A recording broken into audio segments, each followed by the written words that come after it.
ఈరోజు సాక్షి ఫ్రంట్ పేజీలో ఒక సంచలనమైన కథనం రాసుకుంటూ వచ్చారు. అమరావతిలో ల్యాండ్ పూలింగ్‌కి భూములు ఇవ్వని రైతుల మీద సర్కార్ అరాచకము అని చెప్పి మధ్యలో ల్యాండ్ పూలింగ్‌కి ఇవ్వని రైతుల భూములు చుట్టూ నీళ్లతో నిండిపోయి ఉన్న పిక్స్‌ను వీళ్ళు పబ్లిష్ చేసుకుంటూ నిజంగా ఇది చదివిన తర్వాత అనిపించింది, ఒక ప్రభుత్వము ఇంత కక్షపూరితంగా వ్యవహరిస్తుందా అని చెప్పి నేనైతే అనుకోలేదు. అంటే ఈ విధంగా ప్రభుత్వాలు వ్యవహరిస్తాయి ఇంత అరాచకంగా అని. బట్ అవును, వ్యవహరిస్తున్నాయి అని చెప్పి వాళ్ళు ఆ కథనం రాసుకుంటూ వచ్చారు. ల్యాండ్ పూలింగ్‌కు భూములు ఇవ్వలేదని చంద్రబాబు ప్రభుత్వం రైతులను ఎన్ని విధాలుగా వేధించాలో అన్ని విధాలుగా వేధిస్తుంది.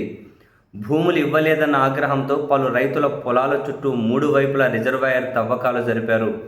దీంతో గుంటూరు జిల్లా తాడేపల్లి మండలం పెనుమాక రైతుల పంట పండించుకునే పరిస్థితి లేకుండా అనేక ఇబ్బందులు పడుతున్నారు.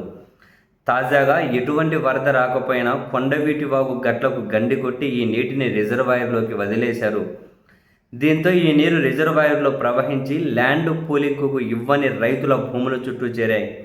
15 అడుగుల లోతు ఉన్న రిజర్వాయర్ నిండిపోవడంతో పంట పొలాల నేల కోతకు గురై రిజర్వాయర్లో కలిసిపోతుంది. పలువురి రైతుల పొలాలు కూడా రిజర్వాయర్లో కలిసిపోయే పరిస్థితి ఏర్పడింది. రైతులను భయభ్రాంతులకు గురిచేసి తన లక్ష్యాన్ని సాధించాలని ప్రభుత్వం భావిస్తోందని రైతులు ఆవేదన వ్యక్తం చేస్తూ ఉన్నారు.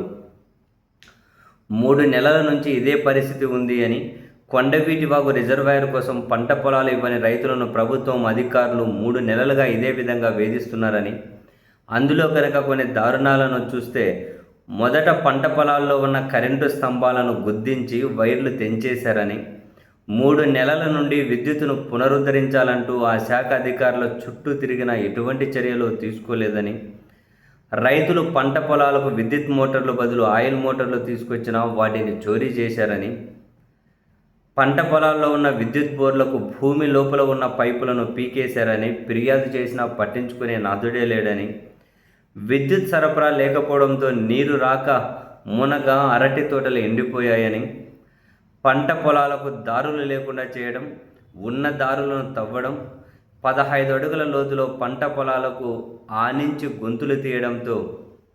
గోతులు తీయడంతో మట్టి పెల్లలు విరిగి ఆ పొలాల్లో పడడం వంటి చర్యలు రైతులను ఆవేదనకు గురి చేస్తున్నాయి. పెనుమాక గ్రామంలో 1000 కుటుంబాలకు తాగునీటి సరఫరాను అందజేసేందుకు పైపు లైన్ ఏర్పాటు చేశారు. ఆ పైపు లైన్లపై కూడా తరచూ మట్టి పెల్లలు విరిగి పగిలిపోతున్నాయి. నెలకు కనీసం 15 రోజులు తాగునీరు అందక గ్రామ ప్రజలు తీవ్ర ఇబ్బందులు పడుతూ ఉన్నారు. అయితే ఆ పొలాలను అక్కడ వైసీపీ ఇన్ఛార్జ్ దొంతిరెడ్డి వేమారెడ్డి పరిశీలించి ఆయన కూడా ప్రభుత్వం దారుణంగా చేస్తుందని విమర్శలు చేశారు.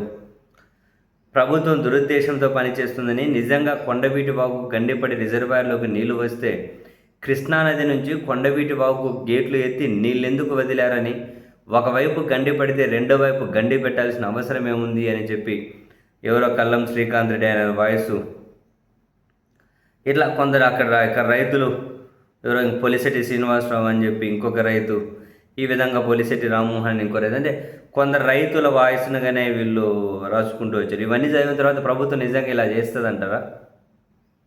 ఏం జరిగింది లేదు, సరే చేస్తుందా, లేకపోతే అక్కడ పనులు జరుగుతూ ఉన్నాయి, లేకుంటే రకరకాల వాటి వల్ల అక్కడ ఉన్న మధ్యలో ల్యాండ్ పూలింగ్కి ఇవన్నీ భూములు ఏమైనా ఇబ్బందుల్లో పడిపోతూ ఉన్నాయా తెలియదు. అది అయిపోయే లోపల ఇంకేమేమి అద్భుతాలు జరుగుతాయో మరి అమరావతిలో చూడాలా.